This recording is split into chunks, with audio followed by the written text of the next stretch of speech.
Muy buenas tardes. Muchas gracias a Silvia y a Rocío por la invitación. Me da mucho gusto tener la oportunidad de platicar con ustedes. Y déjenme directamente eh, compartirle mi presentación, que sí están viendo ya por ahí. Entonces, esta plática se llama Turing, ChatGPT y las visiones de la IA. Y muy rápidamente entro directamente al tema. La inteligencia artificial eh, tiene un punto de inicio, me parece, pues, hay diferentes visiones, pero me parece que se comparte mucho y yo la comparto, que es el artículo de Alan Turing de, de 1950 que se llamó Computer Machinery and Intelligence, es inteligencia y maquinaria computacional e inteligencia. Y en este artículo, Alan Turing empieza directamente con la pregunta de si las máquinas pueden pensar. Ahora, de entrada, pues es una pregunta muy compleja porque tiene dos términos muy difíciles de capturar, uno que es máquina y el otro que es pensar, que son preguntas muy amplias. Y Turing las aborda directamente para que la pregunta tenga sentido. Y por máquina, directamente se refiere a a las computadoras ordinarias, que en la literatura se refieren como máquinas de Turing, porque él mismo, en el 1936, presentó un artículo que se llamaba acerca de los números computables con una aplicación al problema de decisión, que es el artículo fundamental de las ciencias de la computación, donde se introduce el modelo universal de las computadoras digitales, que él mismo había escrito en 1936, como les decía. Y ¿Y qué es una computadora en última instancia? Ustedes dicen, ¿qué es lo que es una computadora como máquina, como un dispositivo objetivo? Pues simplemente transformar representaciones. Yo le doy una representación de entrada que interpreto de alguna manera, la máquina transforma la representación y yo interpreto la representación de salida. Y eso es lo que hace una computadora digital, transformar representaciones. Ahora, Turing tuvo mucho cuidado en decir que los seres humanos no somos máquinas. Y eso lo hace por muchas razones, pero en particular la que le pregunta a él, la que le preocupa directamente es que si los hombres somos máquinas, entonces la pregunta se vacía de significado. Porque si los hombres somos máquinas, pues claro que hay máquinas que piensan que somos nosotros. Entonces, pero por otro lado, decir que nosotros no somos máquinas tiene muchas implicaciones, porque si lo que nos preocupa es que las computadoras sean máquinas y las máquinas piensen, las máquinas razonen, las máquinas tomen decisiones, etcétera, y nosotros somos máquinas, pues entonces la pregunta éticas tampoco nos preocupan mucho porque somos nosotros también lo que estamos haciendo todo eso. Entonces, Turing lo previene por razones técnicas, que la pregunta tenga significado, pero también porque hay una profunda motivación en distinguir lo que somos los seres humanos de las máquinas, que somos diferentes. Ahora, y después de esto, Turing pasa a analizar el término de qué es pensar. Y pues pensar es un gran problema que se ha abordado desde los orígenes de la filosofía y hay todo ese tipo de visiones e interpretaciones acerca de lo que es pensar, eh, porque, bueno, pensar engloba todo lo que se relaciona con racionar, que es abducir, diagnosticar, tomar decisiones, deducir, planear, inducir, aprender. Todo esto son actividades que están involucradas en lo que nosotros decimos que es pensar. Y además, cuando pensamos, estamos entendiendo. Y cuando entendemos, estamos siendo conscientes. Entonces, la pregunta en el sentido amplio de qué es pensar aborda estas dimensiones, razonar, entender y ser consciente. Y entonces dice Turing, para evitar meternos en un argumento filosófico del cual nunca vamos a terminar, yo les voy a proponer que hagamos un experimento mental, como esos experimentos mentales de la física, que es una prueba operativa del pensamiento, donde hay un agente que tiene que realizar una tarea. Y por las condiciones de la prueba, si este agente logra realizar la tarea de manera satisfactoria, entonces tenemos que conceder que piensa. Y ese escenario, esa prueba operativa, es lo que él llamó el juego de imitación, que nosotros conocemos ahora la prueba de Turing, es donde hay una computadora disfrazada de un ser humano que nos dice mentiras para hacernos creer que es un ser humano. Y si nos logra convencer, entonces la máquina pasa la prueba y nosotros pues la reprobamos, ¿ok? Y entonces Turing dijo, si realmente la computadora logra convencernos, entonces tenemos que conceder que la máquina pasa la prueba y piensa y entiende y es consciente. Porque si no lo hiciéramos, tendríamos que hacer exactamente lo mismo con todos los seres humanos que no somos nosotros. Porque nosotros tenemos acceso exclusivo a nuestro propio pensamiento y nuestra propia conciencia, pero no lo tenemos acerca de la conciencia de nadie más. Entonces, si no le consideramos a la máquina esa propiedad, tampoco tendríamos por qué concederse a nadie más y, digamos, seríamos los únicos seres sobre la Tierra que piensan, entienden y somos conscientes. Entonces, aquí la premisa de Turing es que hablar presupone pensar, que el pensamiento es causal al lenguaje. Y eso dio origen al paradigma central de la inteligencia artificial tradicional desde 1950, donde el lenguaje, que es la maquinaria que está llevando a cabo la prueba, es un módulo de la arquitectura cognitiva que recibe actos del habla emitidos por otros interlocutores y emite actos del habla y entonces se establece el círculo de la comunicación, el ciclo de la comunicación. Y el lenguaje, a su vez, en este proceso está asistido por el conocimiento que intercambia con los módulos del razonamiento y la memoria, y entonces tenemos que entender al lenguaje y a la mente, sobre todo al lenguaje, como un proceso interpretativo e intencional. Y entonces el paradigma de inteligencia artificial se centraba en eso. La intención es la causa del lenguaje y de la interacción de la gente con el mundo. Y de hecho, en el robot Golem, que construimos aquí en el IMAS desde principios del siglo y hasta la pandemia, cuando le dio un paro al robot, se tuvo que poner ahí en coma, pero esta vez el día lo revivimos. Este fue el paradigma que utilizamos de manera muy, muy explícitamente. El robot estaba basado en el ciclo de la comunicación, tenía intenciones, interpretaba intenciones y eso guiaba toda su conducta. Ahora, pero además de este lenguaje que es intencional, que pensamos para hablar, hay un lenguaje automático que se lleva a cabo sin pensar. Entonces, pues, cada rato decimos, piensa antes de hablar, porque este lenguaje sí piensa, sí existe, ¿no? Y yo creo que ChatGPT y Gemini, todos esos lenguajes de la inteligencia artificial generativa, son formas de lenguaje automático. De hecho, ChatGPT, que es Generative Pre-trained Transformers, y lo que se preentrena son los grandes modelos de lenguaje que todos están en la boca de todos hoy en día. Y es muy singular porque este término, hasta hace algunos cuantos años, era un término que nada más lo usábamos en inteligencia artificial y en particular en procesamiento del lenguaje natural, pero es una idea muy, muy antigua. Y esta idea históricamente se debe al matemático ruso Andrei Markov, que por allá de 1915-1916, hace ya más de 100 años, tomó un libro muy famoso en Rusia que se llama Eugenio Onegin, del poeta Pushkin, que es casi un libro de culto en la literatura rusa. Y entonces Markov se puso a etiquetar a todas las letras del libro, a todas, como si fueran consonantes o vocales. Le puso una marquita, consonante, vocal, consonante, vocal. Y luego se preguntó, ¿cuál es la probabilidad de que una letra es vocal, dada que la anterior es vocal o consonante, o las dos anteriores, cuál es, si es vocal o consonante? Dijo, voy a hacer los cálculos, y entonces se puso a hacer los cálculos, y entonces lo pude predecir, pude determinar si estas dos letras son vocales, la siguiente va a ser vocal o consonante.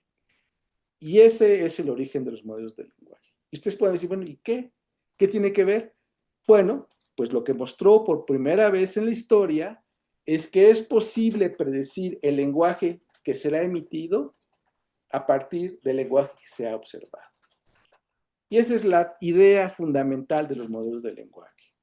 Predecir el lenguaje a partir del lenguaje observado.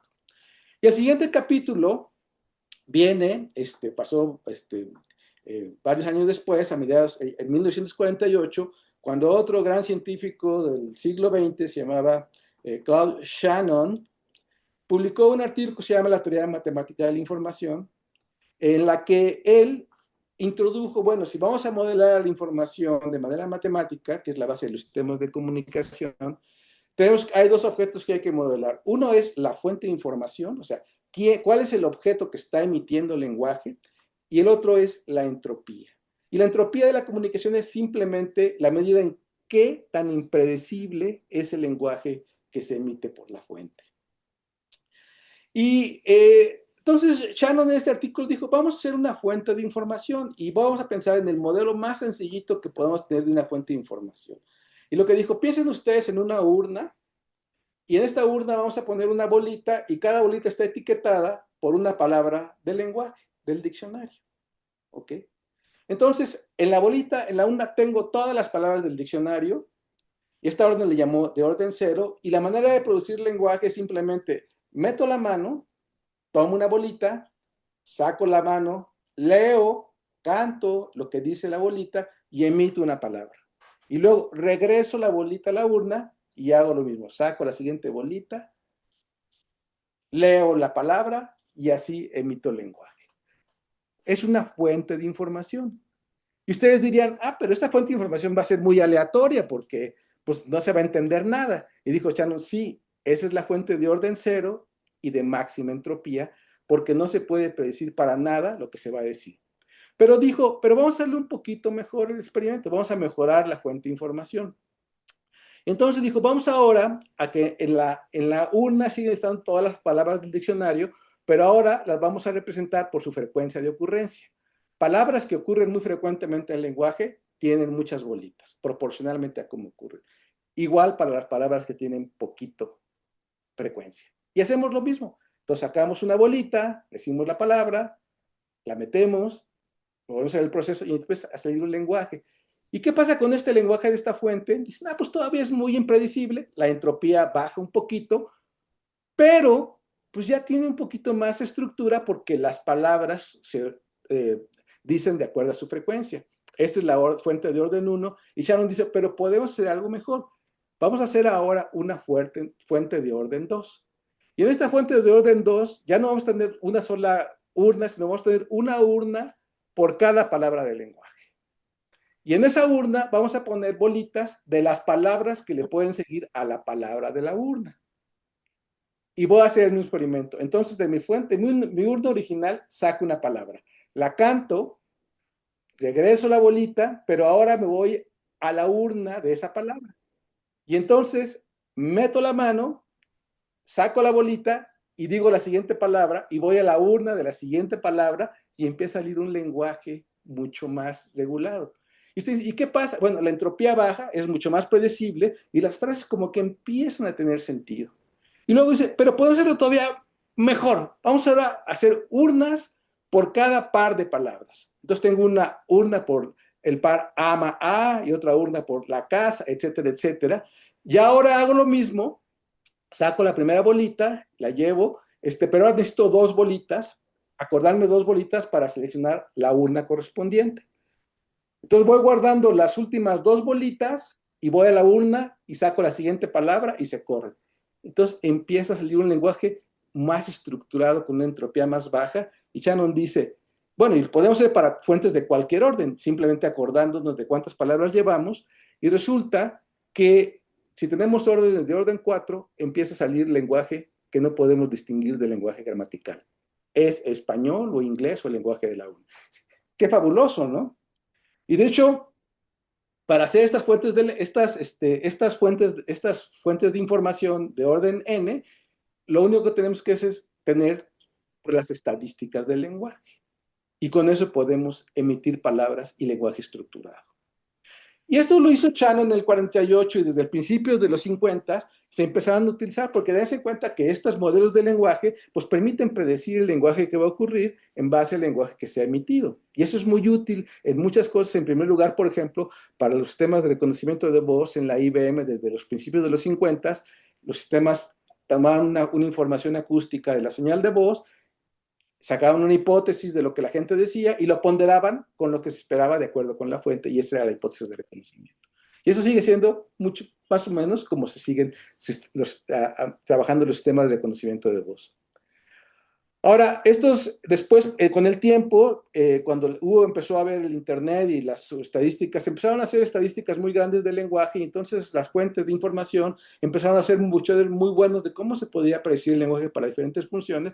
Y eventualmente se empezaron a construir fuentes de lenguaje con redes neuronales, que seguramente ahorita ya todo el mundo sabe lo que son las redes neuronales. De hecho, ahora todo el mundo es un experto en inteligencia artificial.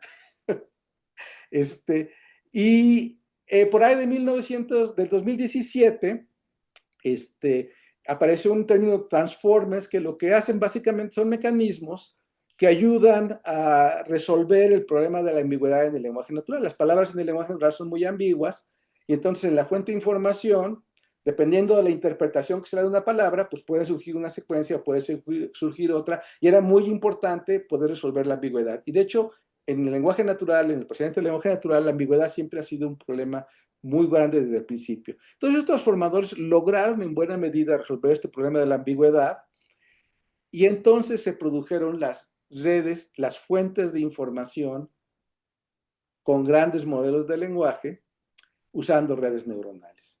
¿Y qué hacen estas fuentes de información? Pues la entrada es una secuencia de palabras, aquí W grande es toda la frase, W1 es una palabra, W2 otra palabra, etc. Entonces metemos un conjunto de palabras que se alimentan como palabras por separado a la red neuronal y la salida de la red neuronal es para todas las palabras del lenguaje, la red tiene una salida para cada palabra y lo que pone de salida es la probabilidad que esa palabra sea la que le sigue a la entrada en relación a las estadísticas del lenguaje, que es exactamente como una fuente de información de orden n con todas las órdenes menores y simplemente nos está diciendo a un prompt que le damos cuál es la palabra que le sigue. Y eso, pues, más o menos son los generadores. Entonces, ¿cómo funciona ChatGPT? Aquí tenemos la fuente de lenguaje que predice la siguiente palabra y aquí tenemos un generador. Y entonces le damos el prompt, por ejemplo, decimos Sor Juana, y entonces, ¿qué hace el generador? Dice, ¿cuál es la siguiente palabra, la que le sigue a Sor Juana, de acuerdo a toda la estadística de todo el Internet? Y me produce Sor Juana fue. Y luego, la fuente de lenguaje, ya que extendí Sor Juana fue, la pongo como entrada y entonces le pido la siguiente palabra y Sor Juana fue una escritora. Y así me voy. Entonces le doy un texto inicial, me genera la siguiente palabra, aumento el texto inicial con el texto ya generado y lo voy expandiendo y así me responden las fuentes del lenguaje. Es el mecanismo general de la fuente del lenguaje que sigue siendo el mecanismo de la inteligencia artificial generativa de hoy en día. Ahora, las predicciones no son únicas, puede haber varias predicciones por esta función de distribución de probabilidad y de hecho se utiliza el aprendizaje por refuerzo para estimular a las respuestas que nos gusta que nos dé e inhibir a las respuestas que no nos gusta que nos dé y entonces de esa manera prevenimos que cierto lenguaje no se genere y estimulamos que cierto lenguaje se genere. Y eso es lo que hace básicamente la máquina.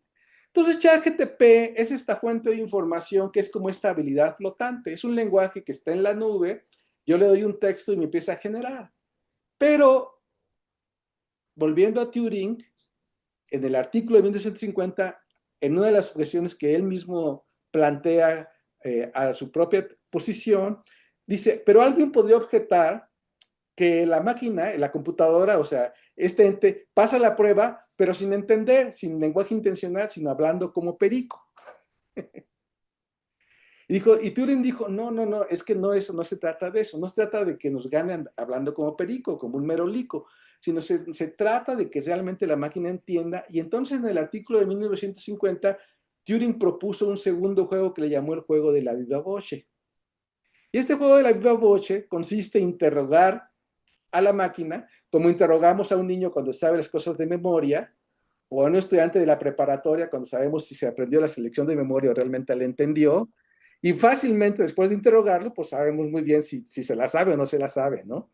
Entonces, y además Turing dijo, pero para que se ponga interesante, vamos a jugar hablando acerca de poesía, porque la poesía es compleja y un merolico no puede entender la poesía. Si estamos hablando de poesía y alguien se lo sabe de memoria, pues rápidamente lo confundimos. Y entonces él propuso en el artículo de 1950 y puso un ejemplo de que vamos a hacer una prueba, un diálogo con una computadora simulada acerca de un soneto de Shakespeare muy famoso es el soneto 18, la primera línea que dice, shall I compare you thee to a summer day, que quiere decir, te puedo comparar con un día de verano. Y entonces empieza a jugar para ver cómo sería el juego si alguien entiende ese poema o no entiende ese poema.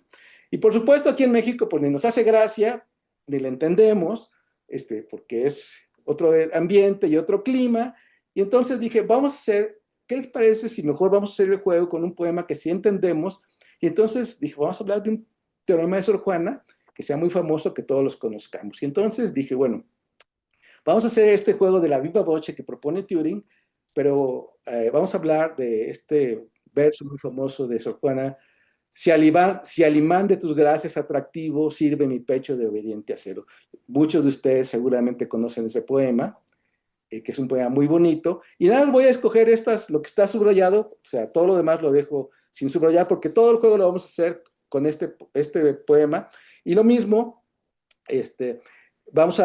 voy a hacer lo que ChatGPT hizo, pero voy a subrayar lo relevante porque es muy verboso y dice muchas cosas que son muy retóricas, y por el tiempo además voy a decir cómo fue la conversación de lo principal. Entonces yo empecé y le dije, si al imán de tus gracias atractivo sirve mi pecho de obediente acero.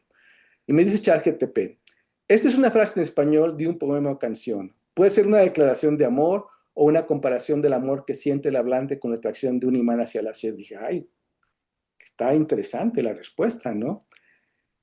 Y entonces, siguiendo un poquito el modelo de cómo es la conversación de Turing, le dije, pero ¿podrías cambiar atractivo por adhesivo?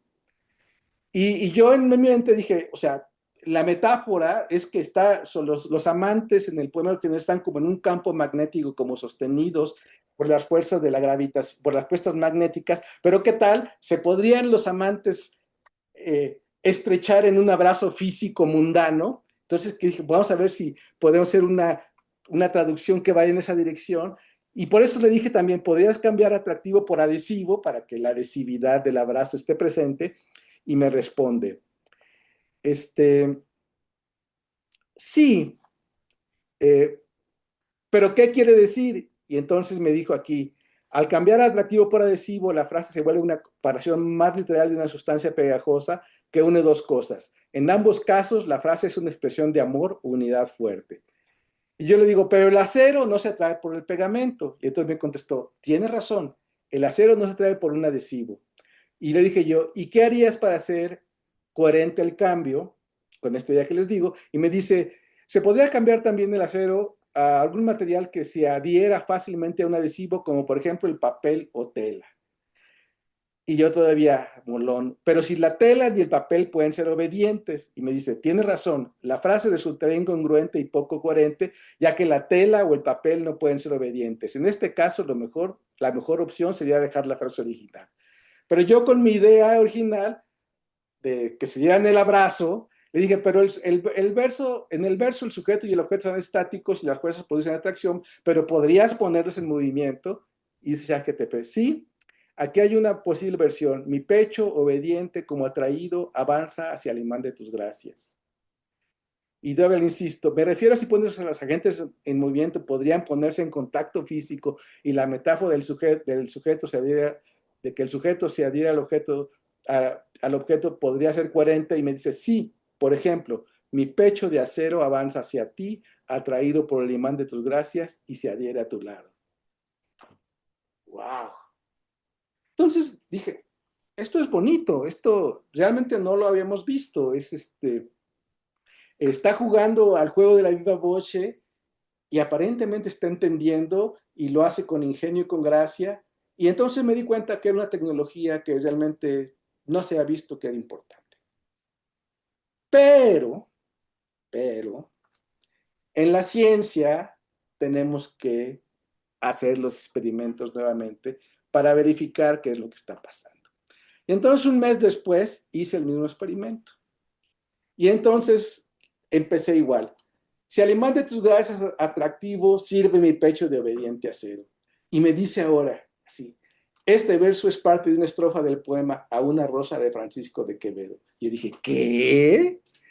Entonces dije, ¿cómo? O sea, yo lo sabría, ¿no? Si Sor Juan hubiera usado versos de Quevedo, todos lo sabríamos, ¿no? Entonces, pues lo primero es, le digo, entonces, Sor Juana plagió a Quevedo, y me dice, no necesariamente.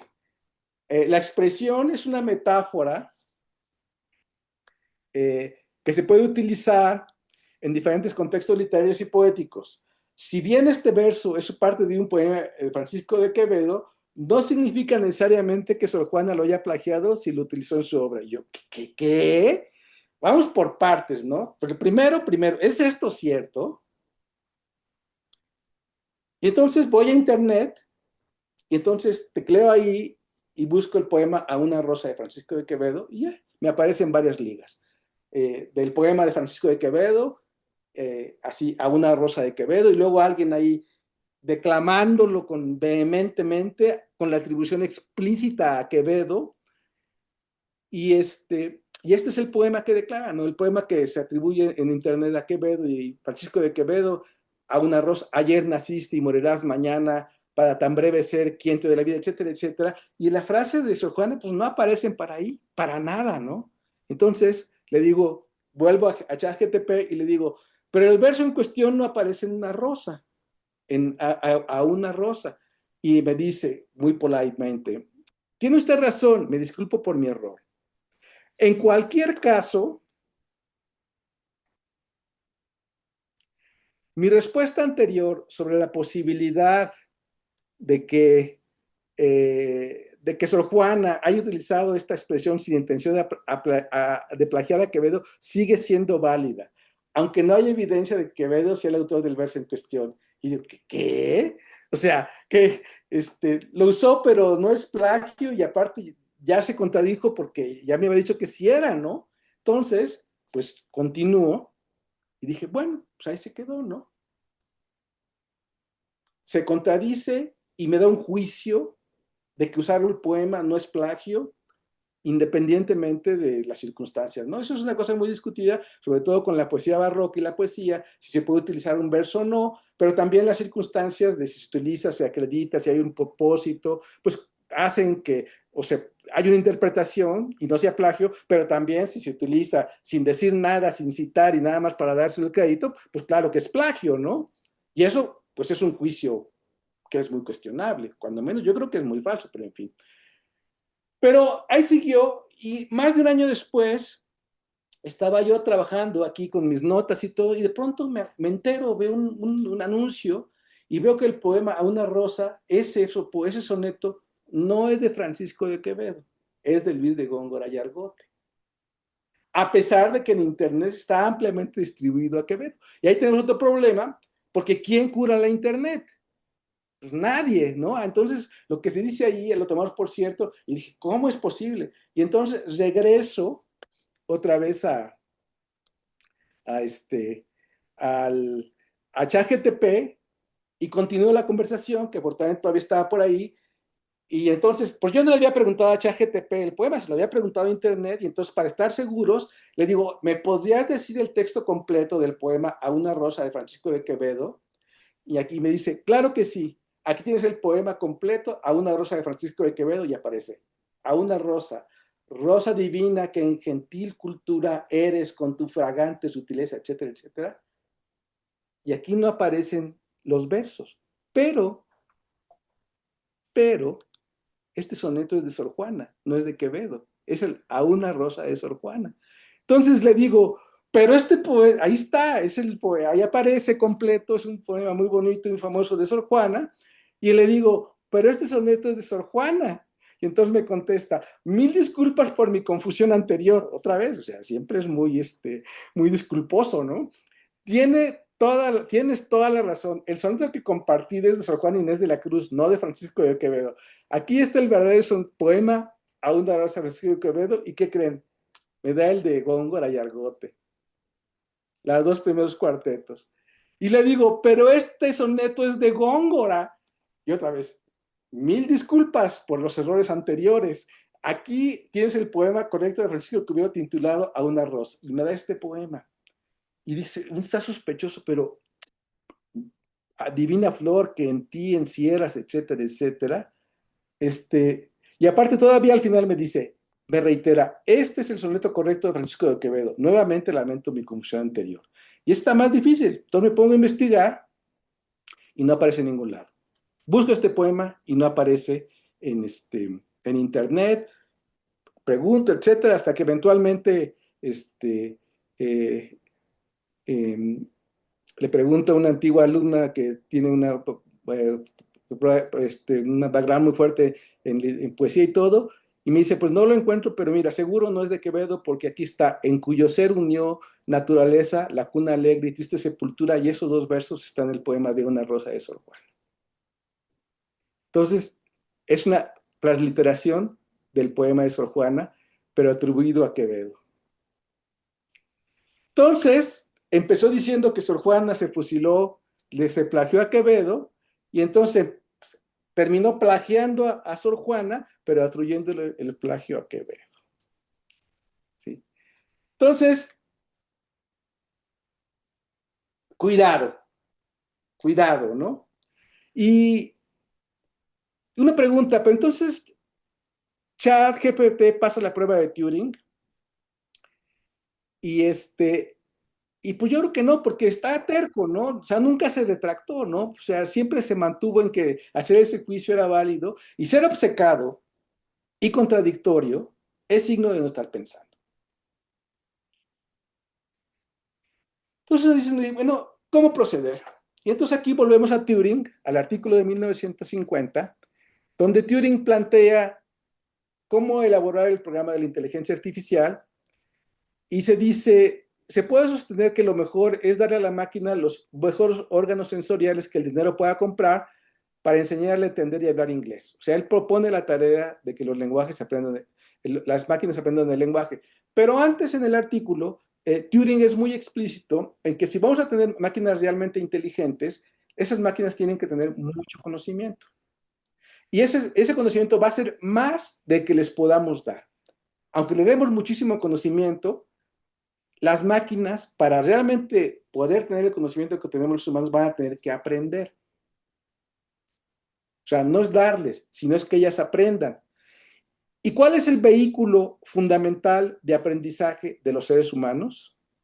El lenguaje. Nosotros aprendemos los conceptos que nosotros tenemos de la vida y de las ciencias y de las artes, o como esta misma conversación, a través de la conversación y el lenguaje natural. No el lenguaje de Down tenemos que es adquirirlo, sino la conversión que estamos teniendo, porque cada quien creamos nuestro propio conocimiento. Pero la motivación era esta, la primera función es que la máquina aprenda el lenguaje para que pueda aprender a través del lenguaje, como aprendemos los seres humanos. Y luego todavía inglés, Turing dice, es específico, este proceso podría seguir la enseñanza normal del niño, las cosas se podrían señalar y nombrar, etcétera, etcétera, con la extensión. ¿Por qué? Porque el lenguaje lo aprendemos de manera aterrizada en el mundo. No es un ente abstracto que nos, una base de conocimientos que nos dan como el conocimiento volátil de ChatGPT, sino es el conocimiento que proviene de nuestra propia experiencia. ¿Sí? Ahora, pero resulta que pasar la prueba de Turing no es condición ni necesaria ni suficiente para pensar y entender y ser consciente. Ahí Turing se equivocó. Porque Turing no distinguió entre la conducta operativa de la máquina, de hecho es un problema, un concepto inconductista, donde nosotros determinábamos las propiedades de los objetos a través de su conducta, pero realmente el hecho de que pudiera convencernos no sería necesariamente causal a una conciencia de la máquina, que no se, un problema que no se analiza, como en el conductismo, ¿no? Entonces, y de hecho, 30 años después, en 1980, otro filósofo, un filósofo norteamericano que se llamó John Searle, en un artículo que se llama Mentes, Cerebros y Programas, propuso la historia del cuarto chino. Y la historia del cuarto chino es como una especie de antiprueba de Turing. Es como otro experimento mental, pero por las condiciones del experimento tenemos que considerar que el agente realiza la tarea, pero no piensa, ni entiende, ni es consciente. Y este experimento es así. Hay un cuarto. Y en ese cuarto hay una persona que no entiende chino. No sabe hablar chino, no puede leer ningún símbolo en chino, ni el hablado, ni escrito. Habla inglés o español, lo que ustedes quieran, pero no habla en chino para nada. Pero en ese cuarto hay un instructivo que él sí puede entender, donde hay una tabla que traduce símbolos en chino a otros símbolos en chino. Aunque él no entiende nada de chino, pero sí puede hacer la traducción de los chinos a chinos. Y ese cuarto tiene dos ventanas, una de entrada y una de salida. Y por la ventana de entrada hay un chino nativo que habla chino, que es su lenguaje natural, y le mete por esa ventanita símbolos en chino. Entonces esta persona agarra los símbolos que recibe, ve la tabla y aquí tiene un montón de símbolos, de bolitas con símbolos en chino, y entonces coge el símbolo que tiene que de acuerdo con el manual y lo pasa por la ventanita de salida. Entonces entra chino y sale chino. Y los dos chinos que están afuera son hablantes perfectos del chino y entienden lo que dice la historia. Y además hay un tercer sujeto que está fuera del cuarto que ve la conversación y le parece chino perfecto. Entonces lo que entra puede ser, por ejemplo, una historia y preguntas acerca de la historia que están contestando. O puede ser los mismos diálogos que se haría en la prueba de Turing para convencer que la máquina está entendiendo. O podría ser ChatGPT o una conversación con lenguaje con base a grandes modelos de lenguaje.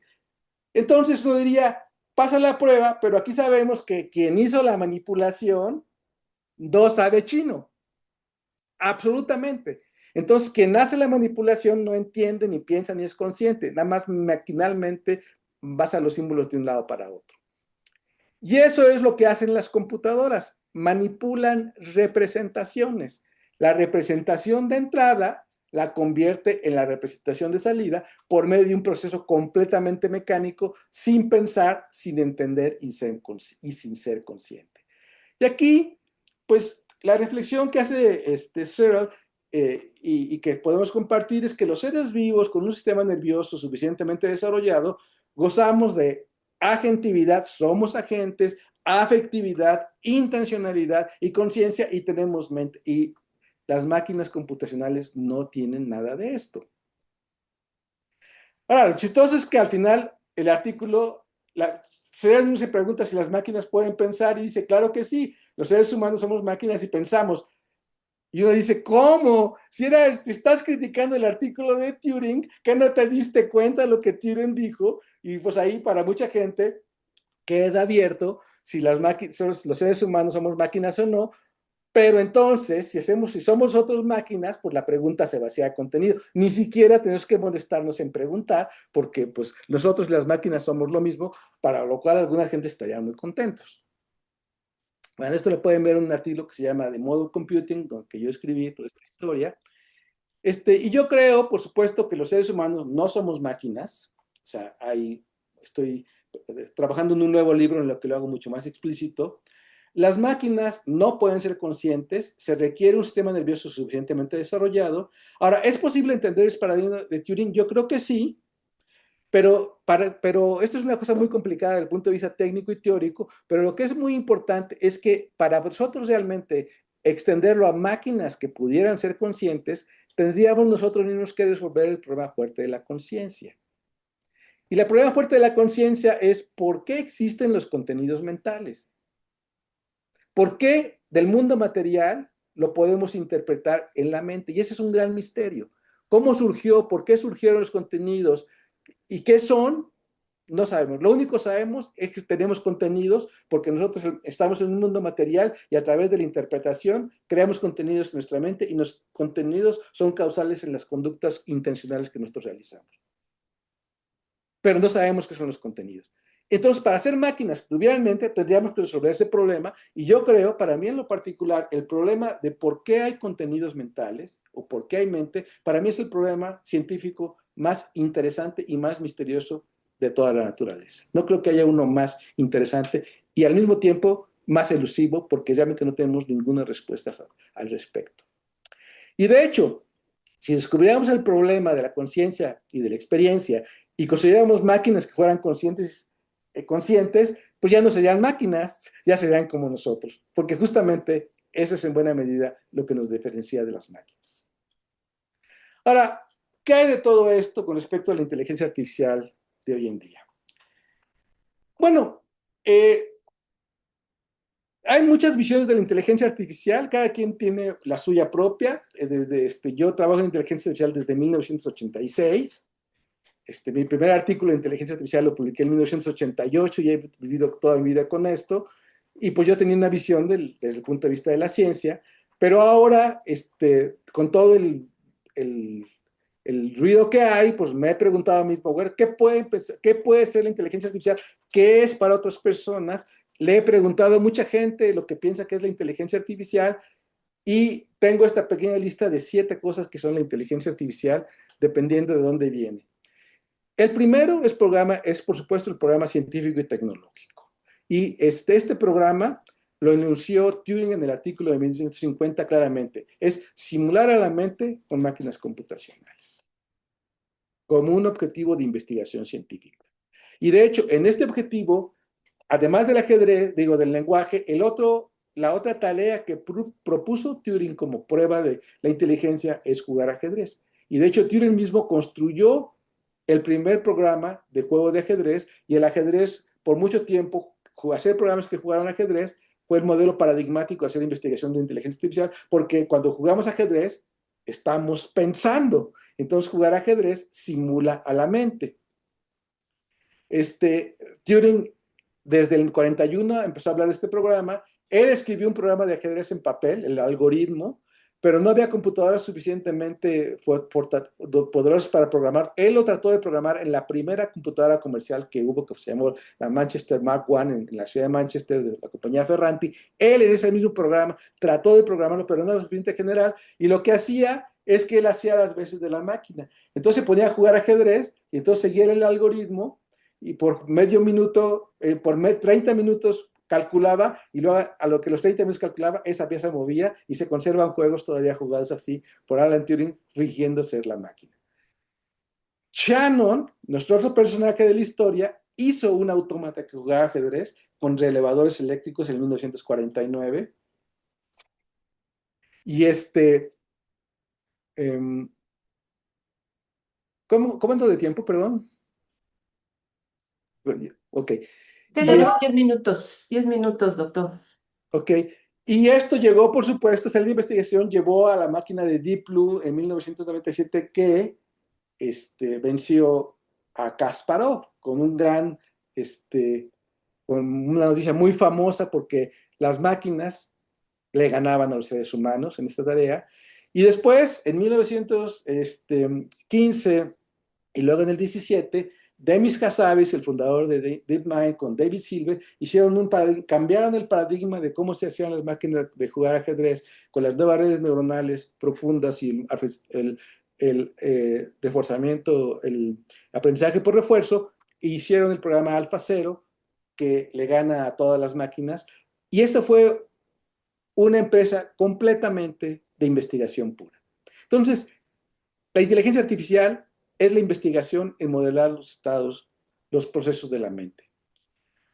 Ahora, la segunda es la aplicación de la inteligencia artificial a la ciencia y la tecnología, porque si nosotros tenemos ciencia buena, podemos hacer grandes aplicaciones, y aquí el mismo Demis Hassabis, en DeepMind, en base a la tecnología que hizo en AlphaZero para jugar ajedrez, que era completamente teórica, construyó el programa AlphaFold para desdoblar proteínas en 3 dimensiones, que es un problema tradicional de la química, muy grande y muy difícil, y lo resolvieron prácticamente con las mismas herramientas con las que se jugaba ajedrez, y por eso le dieron el Premio Nobel de Química en el 2024 con este colega John Jumper, que era el genetista que estaba en el equipo de DeepMind.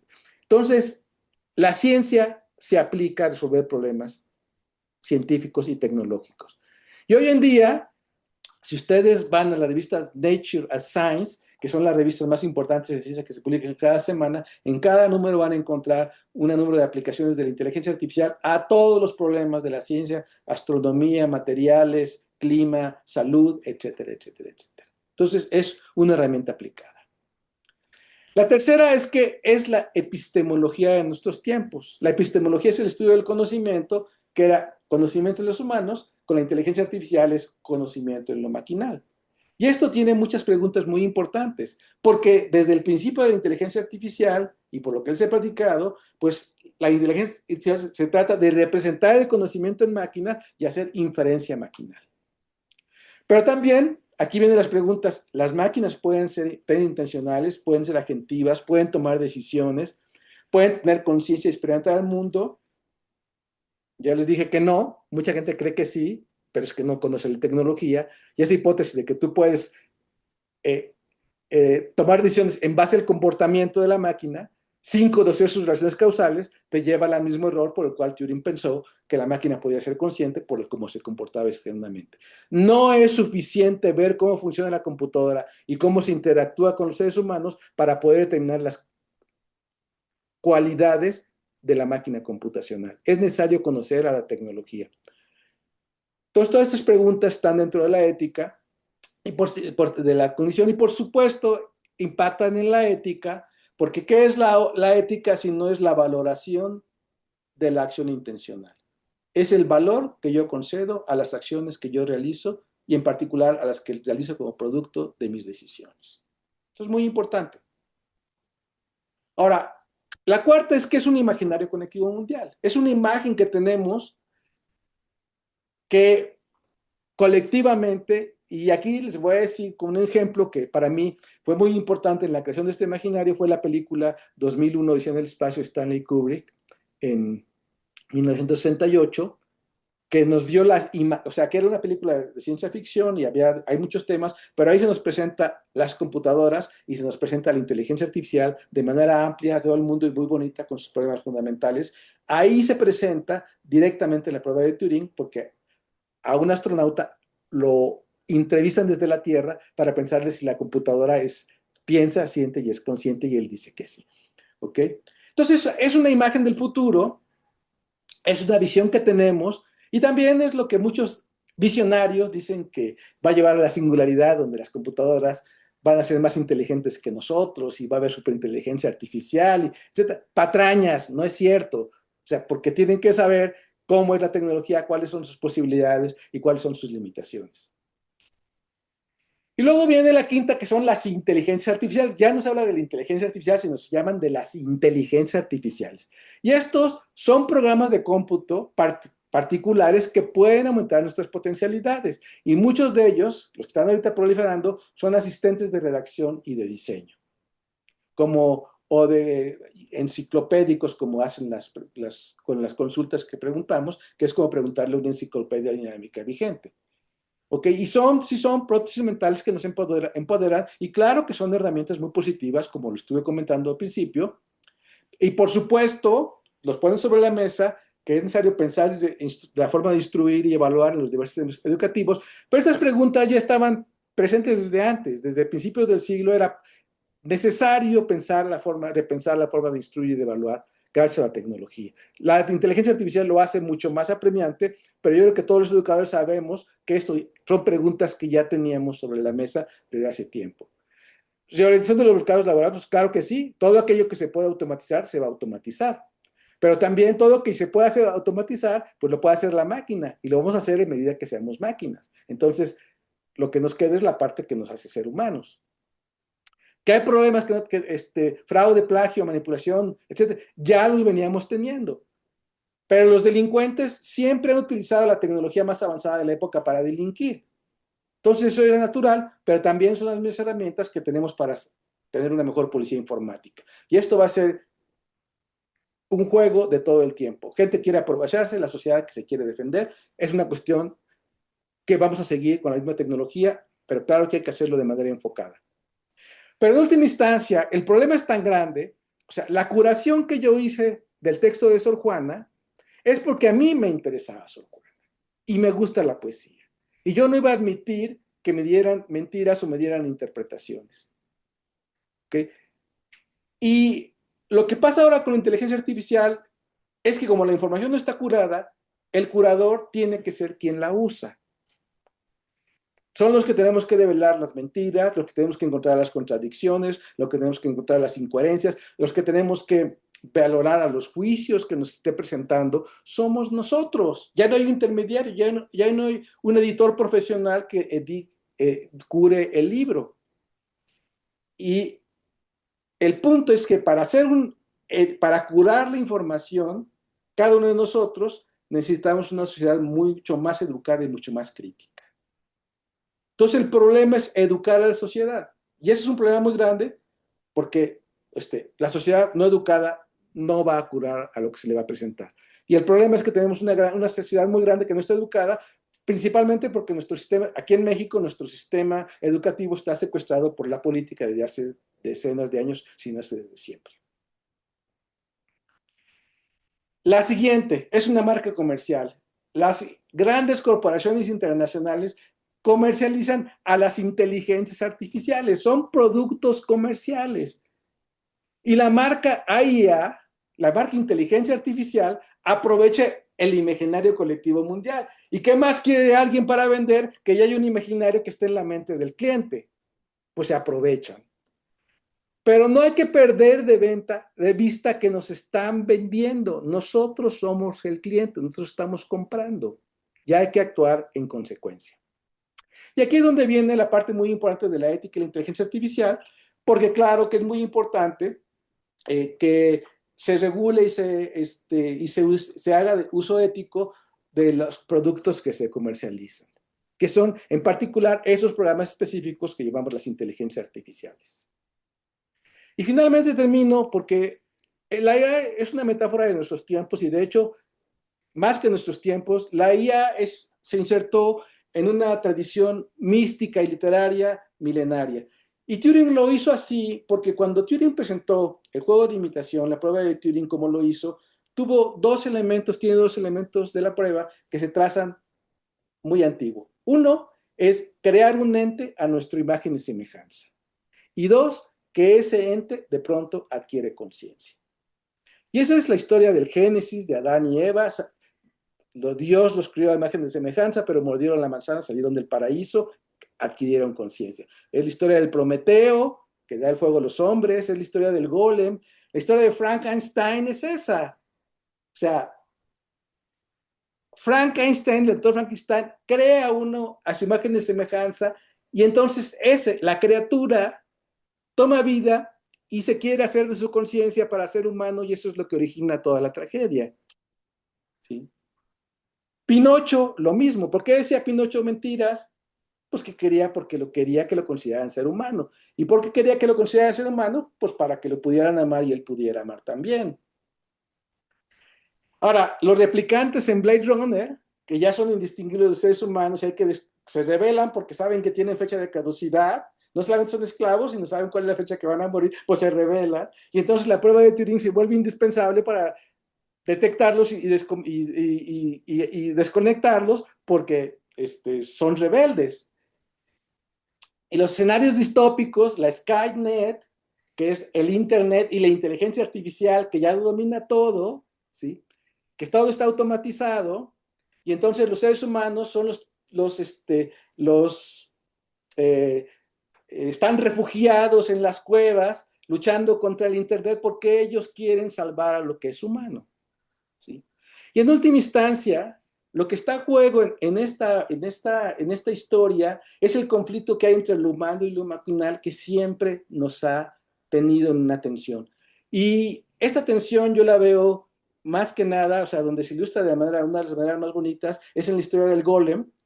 Y por eso, por esta tensión, el proyecto Golem, que de los robots que hemos desarrollado en el IMAS, se llama Golem, porque esta es la historia. Es que en el Golem, el autómata, el hombre hecho de barro, es el autómata, es la máquina. ¿Qué es lo que nos es dado cuando nacemos? Y nosotros, el autómata, el hombre de barro, hay un atisbo de luz y tiene que agarrar a su conciencia. Porque en la medida que agarra su conciencia, se vuelve un ser humano. Pero la conciencia es algo bien difícil de agarrar porque es como tomar la arena, que agarramos una arena o agua y se nos empieza a escurrir de las manos porque es una cosa resbaladiza, difícil de tener. Pero nosotros sabemos que en la medida que nosotros agarremos a nuestra conciencia, en esa medida nos convertimos realmente en seres humanos. Y siempre estamos viviendo la tensión entre la parte que automatiza, que es buena porque nos amplifica, pero es mala porque nos hace robots, nos hace inanimados, y nuestra conciencia que nos da nuestra intencionalidad, que nos da nuestra capacidad de libre albedrío y que en última instancia nos hace ser humanos. El conflicto está presente, la balanza está de un lado para el otro, lo vamos a tener siempre, la cosa es cómo nosotros nos ubicamos en este compromiso entre lo material, lo mecánico y lo mental, lo humano. Muchas gracias. Muchas gracias, doctor Luis Pineda, por esta interesante ponencia, que sí, pues es mucha información. Desgraciadamente tenemos poco tiempo, pero pues gracias por compartir algunos de sus materiales, ¿no? Como el artículo, los artículos que usted ha elaborado para pues los profesores que quieran ahondar un poco más en el tema. Maestra Rocío, ¿tenemos tiempo para algunas preguntas?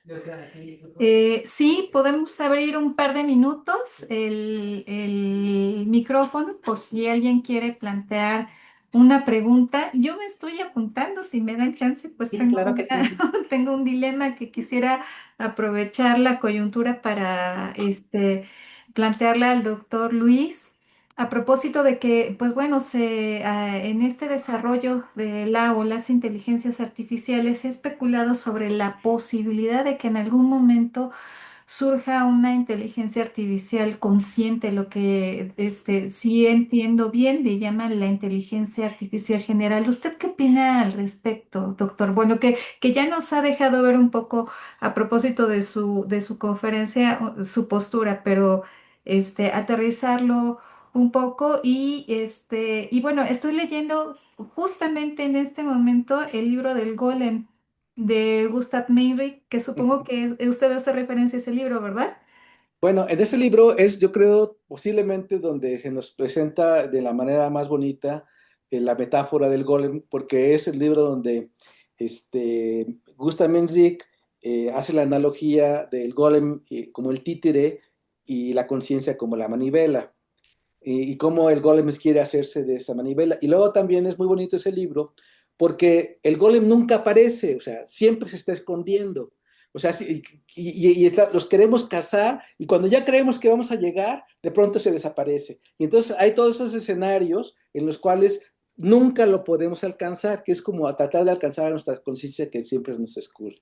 Y el libro de Gustav Meyrink, claro que está enclavado en la tradición mística judía, de la historia del golem, a las historias del rabino de Praga, pero realmente se remonta muy antiguo dentro de una tradición mística hebrea milenaria, donde vienen estas ideas, ¿no? Pero la historia es muy bonita porque si es esta continuación de nosotros, o sea, Dios creó al hombre a su imagen y semejanza, pero aquí es simplemente el paso de que nosotros creamos entes a nuestra imagen y semejanza. Pero el problema es el problema es que la materialidad, lo mecánico, de alguna manera quiere agarrar su conciencia y ese es. Pero lo bonito es que los seres humanos siempre estamos en esta tensión. No se trata de los robots, se trata de nosotros. Nosotros estamos en esta tensión todos los días entre dejarnos llevar por lo mecánico, por lo automático, o sea, creernos lo que nos dicen, abandonar nuestra libertad, etcétera.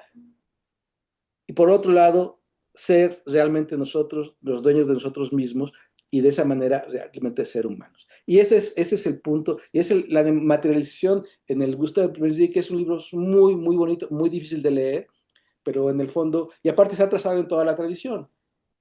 Era amigo de Kafka, o sea, que se entendían entre ellos.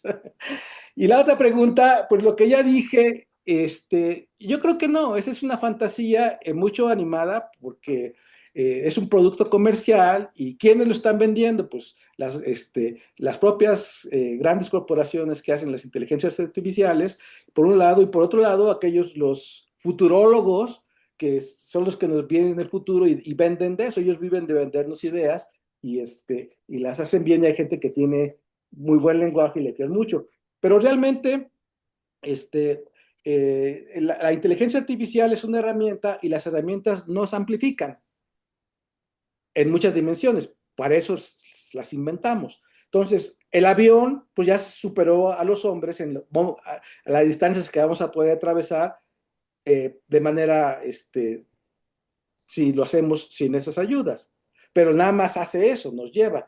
Ahora, la inteligencia artificial es lo mismo, es una herramienta que en lo que hace, pues nos amplifica tremendamente y para eso la creamos. Claro que es mucho más, es muy misteriosa porque si ustedes ven lo que hacen ChatGPT o las Gemini o estas inteligencias artificiales, pues es como una enciclopedia dinámica que nos da respuestas conforme a las preguntas que le hacemos. Es como una gran enciclopedia que se genera dinámicamente. ¿Ok? Como el libro de Borges, ¿no? De la biblioteca de Borges, ¿no? Pero sabemos, por la propia naturaleza de las fuentes de información, que tiene sus peligros, que son los que ilustré, o sea, que se ilustran con las alucinaciones, los sesgos, todo este tipo de cosas que están presentes. Ahora, como es una fuente de información y funciona en seguir el siguiente elemento, entonces eso no se puede resolver porque viene desde la fuente de información de Shannon y se remonta a la idea original de Markov. Estamos prediciendo en base a la estadística, pero ¿qué tal si no hemos visto el futuro? ¿Okay?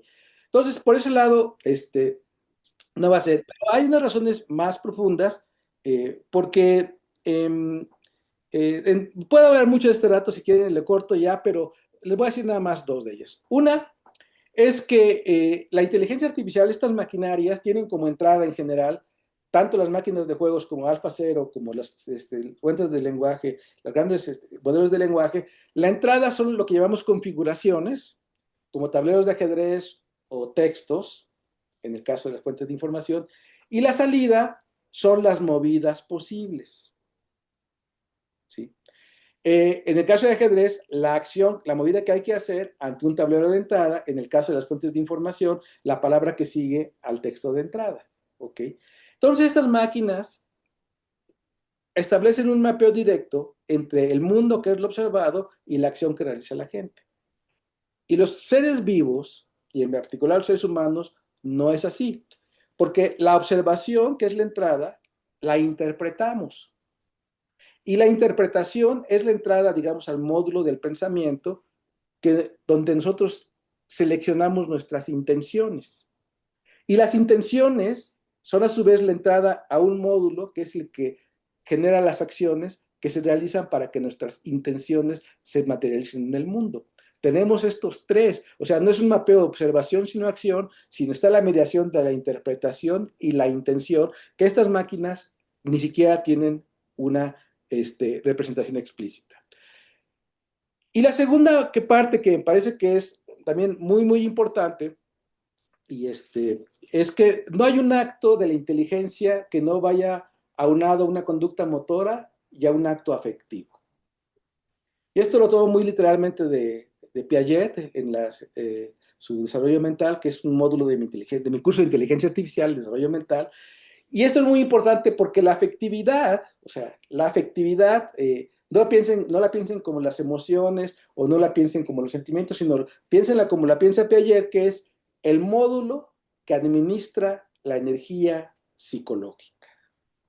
Es el módulo que hace que queramos lo queremos hacer. Y no hay una interpretación que no esté involucrada con un acto afectivo, no hay una intención que no esté o sea, motivada por una afectividad, no hay una acción que esté independientemente de lo afectivo. Entonces, si no hay la dimensión afectiva, no hay inteligencia en una dimensión profundamente real. Y estas máquinas de afectividad, pues realmente es algo que no se tiene. Porque además la afectividad tiene este módulo material de poder crear, o sea, podemos modelar la afectividad. O sea, de hecho, en mi libro que está por salir, que se llama Inteligencia Artificial Entrópica, hablo de este fenómeno de la modulación de la conducta y muy brevemente de la afectividad.